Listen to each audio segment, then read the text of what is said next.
It's quite difficult to get off the ground, and we've been working on Nikita's fitness for an awful long time.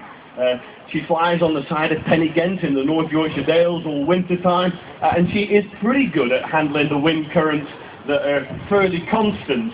But when you get at the castle, sometimes the wind can be very tricky, especially as the wind comes over the top of the castle. It can produce a roll of air, and that can, of course, push the eagle down. We're going to get her over onto Clarence Tower, and then we're going to see if we can get her up onto the top of Guy's Tower, and that's the one with the flag there. And on a day like today, I'm guessing that Nikita should find it relatively easy to get up onto the top of the Guy's Tower. But she just cannot stand on her tail, jump into the air and take off and go straight uphill. She has an 8-foot wingspan. Her wings only work against the wind, and this is where it starts to get a little bit more complicated.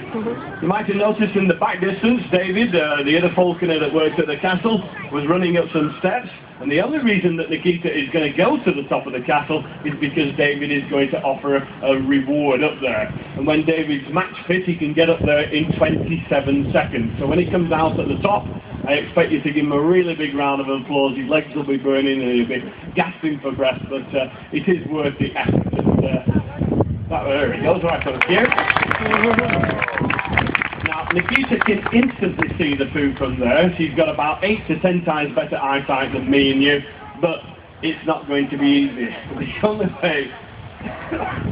The only way that she's going to be able to find a way up there is to actually head off in this direction, and that may seem bizarre because she's actually heading away from the castle, but her wings only work against the fresh air, and she's going to have to go over onto the far side of the castle to find a bit of energy that's going to hopefully take her up into the top of the sky. And when she hits that air, then she can go around in a big circle and head towards the castle. But that's not all sort of too easy. Sometimes that was pretty easy actually. Sometimes she actually comes downwind and she's going so fast she goes like this and then does this scratching all the way down the side. But she makes that relatively easy, and it's sometimes much more enjoyable if she has to go around in circles.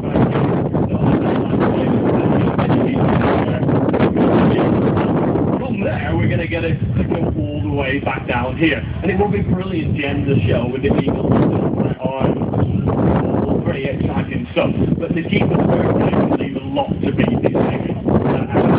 We've been working on this for such a long time. If I put a piece of food on my hand, she comes in at about 80 miles an hour, grabs hold of my arm, and I end up about 20 feet over there. So what we've started to do is put the food on the log. This means that she's got to stop exactly there. And of course, if she hits the log at a high speed, she hurts her feet and starts to understand very quickly. But you will laugh when you see the air brakes going on. And just the second I put a piece of food on there, she should take off and work her way towards us. But there will be an awful lot of wibbling and wobbling on final approach. She really does make it look terribly difficult as she tries to slow herself down. Give her a really big round of applause. She's done very, very well for us.